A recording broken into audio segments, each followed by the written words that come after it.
தக்காளி விலை ₹5 ஏறினாவே நம்ம கத்த ஆரம்பிக்கிறோம். நம்ம மெடிக்கல் பில்லு 2 மடங்கு ஏறினா கூட அதை பத்தி கவலைப்பட மாட்டாங்க. 5 வருஷத்துக்கு முன்னாடி ஒரு ஹார்ட் ஆபரேஷன் அப்படின்னா ₹3,00,000 ஆகும் அப்படின்னு சொல்லுவாங்க.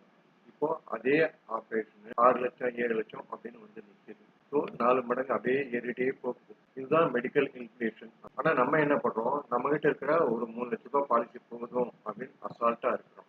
ஒரு சாதாரண ஹாஸ்பிட்டல்ல ட்ரீட்மெண்ட் எடுத்தாலே இந்த பில்லு பத்தாது. ஒரு நல்ல ஹாஸ்பிட்டல்ல ட்ரீட்மெண்ட் எடுக்கணும் அப்படின்னா மீதி காசுக்கு எங்க போறது? நம்முடைய சேவிங்ஸ் தான் நம்ம காலி பண்ணிக்கலாம். போனை நம்ம அப்பப்போ அப்டேட் பண்ற மாதிரி நம்மகிட்ட இருக்கிற பாலிசி கவரேஜ் போதுமானதா இருக்கா அப்படின்றது அப்பப்போ நம்ம கொஞ்சம் அப்டேட் பண்ணிக்கணும். நீங்க வச்சிருக்கிற பாலிசில கவரேஜ் போதுமானதா இருக்கா அப்படின்றத செக் பண்ணுங்க.